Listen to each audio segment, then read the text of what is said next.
Hello everyone, welcome to Daily Current Affairs series. Today we will discuss about 23rd July current affairs. Myself Sunny Sandeep. Welcome to my channel Gear Up for Group 1 exam. Let us discuss the current affairs. The first one, 24% of Rajya Sabha members face criminal cases. That means if we see the report of Association for Democratic Reforms, in that ADR analysis finds that 89% have declared assets estimated at over 1 crore. That means in 100% members, Rajya Sabha members, almost 89%, that means round figure of 90%, only 10% having less than assets of 1 crore. If you see the right side statistics, worrying numbers. Why? Because in that Rajya Sabha members, almost 24% having the face the criminal cases. Some are declared cases and some are serious criminal cases are also there. If you see the 14 of the 77 BJP MPs in the Rajya Sabha had criminal cases against them. If you see the BJP members are majority in the Lok Sabha. As well as if you see in the Rajya Sabha, there are 77 BJP MLAs are there. They are in that 14 of the 77 BJP MLAs, they are facing the criminal cases. According to the Association for Democratic Reforms analysis by the ADR, here a picture or a graph of blue color is indicating the percentage of MPs with the declared criminal cases, and red color indicates the percentage of MPs, member of parliaments, with the serious criminal cases. That means who are having serious criminal cases or who are having declared criminal cases. Here in a bracket there are some numbers are there. Numbers in brackets indicate the number of MPs in the Rajya Sabha from that party. One by one we will check it. Why? Because we have to understand the how these political parties are criminalized, or that means who are coming from these political parties are having criminal cases. For our democratic country, there should be a education, there should be a knowledge regarding politics or anything related to that sector. Then only we have to elect that person. But it's contrast to that one. Why? Because most of the persons came up with some criminal background or criminal cases apart from elections issue. But here we have to understand the what is this report is telling that, what is this ADR analysis is telling that. If you see that BJP MLAs, BJP MPs 77 are there in Rajya Sabha, in that declared with criminal cases are more in that. If you see the Indian National Congress, in that also declared criminal cases are there. AITC, Biju Janata Dal, Samajwadi Party, DMK, YSRCP, JD, RJD. These are the major political parties having the more number of criminal cases of MPs. Here the way forward is the problem, I think so. It is my opinion. Here for any competitive exams like APPSC or TSPSC, we have to implement our own view, our own opinion, whether it is a wrong or a right. First we should have any opinion on any issue. Say suppose now COVID-19 cases are increasing day by day. If suppose you are a IAS officer or a group 1 officer, how you will deal with that situation? That's why we have to see that in a real time problems. Then only we will become as a group 1 officer or IAS or IPS. Here up to previous competitive exams, some competitive exams require some knowledge regarding aptitude, reasoning and English or GK. But this IAS, IPS group 1 exams require real time solution or the applicability we have required. That's why reading the concept is important, but at the same time we have to understand the real time situation only. That's why here suppose we have become a IAS officer. or at any time we will become as a IAS officer. How we will deal with the criminal that MPs are having criminal background MPs. That's why we have to see that this article as in a perspective of real time problem only. Next one. Next one. Consumer Protection Act 2019. Who are consumer? That means suppose I am going to a medical store. I bought some tablets for fever or cold or cough. That medical store person given outdated, that means out manufactured tablets are given. Without seeing I used the tablets. I have some problems with the tablets. That means that is a out of date, expiry date is over. Whether I can go against that medical shop, whether I have any consumer rights. In a simple example, I bought a one Samsung TV. In that Samsung TV or in that prescription or some details regarding that Samsung TV, they are telling that this will work very good. This will work so many time, that so much time. It will work for 10 years or 20 years. Like that they will give some details about that Samsung TV. Suppose I bought this Samsung TV today. I taken to that TV to my home and I opened. I am using that. In next day, I bought today. In next day, it got the repair.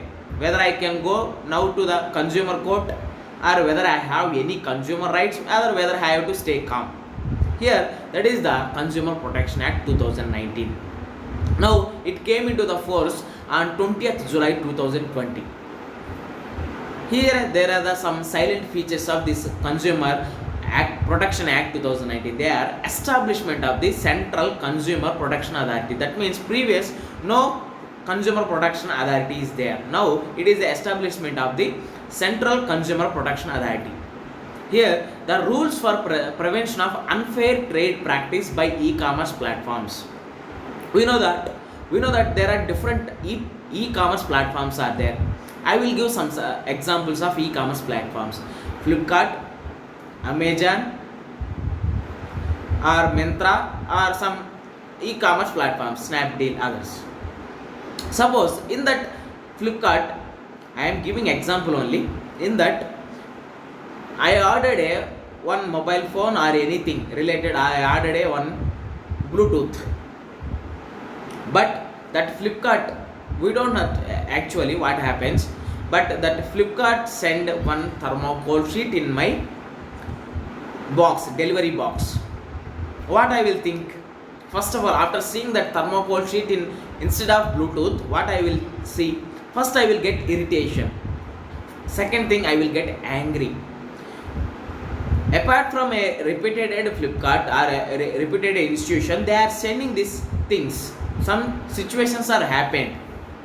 Now, how I go with Flipkart? That's why the rules for prevention of unfair trade practice by e-commerce platforms. Here in this Consumer Protection Act, there is a rules for prevention of unfair trade practice by e-commerce platforms. Here another one, the important one, the new act introduced the concept of product liability. Suppose I bought a Vivo phone that is made in China. I bought for some 60,000. It costs more than some 60,000. Now phones are more expensive. I have money, I bought that 60,000. Now today I bought that one. After some time, after using some 2 to 3 days, it has some flaws. Whether I go with that Vivo, that is here the concept of product liability. Who will take care of that flaws in that product? That is the concept of product liability. These are the silent features of Consumer Protection Act 2019. Next one, Committee on Content Regulation in Government Advertising.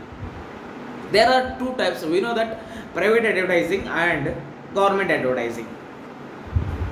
Advertisement means, suppose one Fair and Lovely ad or Boost ad or anything related to government. Here Why this article in news? Why? Because an advertisement of the Delhi government which had appeared in newspapers on the 16th July 2020, it is telling that Delhi government schools outperform private schools yet again. Private schools percentage 91.9%. Delhi government schools is 98% with the picture of Delhi Chief Minister Arvind Kejriwal ji. Here result of making education is the topmost priority. There is a article regarding education. Whether that Delhi government can give this type of advertisements in a newspapers, that is in this situation committee on content regulation in government advertisings will come. Supreme Court will given some notice to the Delhi government that regarding the CCRGA. Here the content of government advertisement should be relevant to the government's and constitutional and legal obligations as well as the citizens' rights and entitlements only. Here government advertising, the underline the word government advertising. If suppose it related to some schemes of that person or that government, it is different issue. But here if we, when it comes to the citizens' rights and entitlements, it is differs. That's why it can also, in this situation, Supreme Court also sui moto cognizance of any violations of the Supreme Court guidelines of CCRGA, that is Committee on Content Regulation in Government Advertising. Sui moto, that means suppose I have a problem with this advertising, I have to go file a complaint against this government. That means I have to go the High Court or Supreme Court, I have file a complaint against this Delhi government. That means that is a complaint one. Here sui moto means no need of that complaint from me or any person or any concerned person. That means in that violation of Supreme Court guidelines, whether itself Supreme Court itself can take that complaint against this Delhi government. Here presently the CCRGA is chaired by the Sri Om Prakash Rawat. He is a former Chief Election Commissioner CEC of India. Next one, PASEX. What is this PASEX? Indian naval ships conducted a passage exercise that with the US Navy's USS Nimitz carrier strike group near the Andaman and Nicobar Islands. Why India have conducted a passage exercise with the US? Why? Because there is some tensions between India and China last 2 to 3 months over the line of actual control in Ladakh, Sikkim and Leh. These are the tensions between India and China. That's why Indian naval ships are conducted a passage exercise with US Navy's US Nimitz carrier. Here the exercise comes amid high alert by the Navy in the Indian Ocean region IOR due to the standoff with China along the border in Ladakh. Here the Navy is keeping close watch on the movement of Indian Ocean region of Chinese naval ships. That's why because Chinese naval ships also inducting their ships, Navy ships into Indian Ocean region. That's why India has conducted a passage exercise with US Nimitz carrier strike group. Next one, in the series of UPSC prelims 2019, the coal sector was 88th question. Consider the following statements. The coal sector was nationalized by the government of India under the Indira Gandhi. Now, coal blocks are allocated on lottery basis. Here, till recently, India imported coal to meet the shortage of domestic supply, but now India is self-sufficient in coal production. Here, first of all, we have to see the backdrop or history of this. When this nationalization is happened, that means May 1st 1972, coal sector was nationalized under the government of Indira Gandhi. Here coal blocks are allocated on lottery basis, it is allocated on the basis of tariff only. Here till recent India is imported coal. It is first statement, first part is correct. Why? Because India is importing coal productions, imported coal, but now it is not a self-sufficient in coal production. That's why now aim of by 2024, India should become a self-reliant, self-sufficient in coal production. But now India is not a self-sufficient in coal production. Which of the statements given is above or correct? Here it is asking for correct statements. A 1 only, B 2 and 3 only, C 3 only, D 1, 2 and 3 only. Here the right option is 1 only. With this we can conclude our video. Thanks for watching. Like, share and subscribe to my channel. Gear up for Group 1 exam. This is Sunny Sandeep signing out. Take care and bye bye.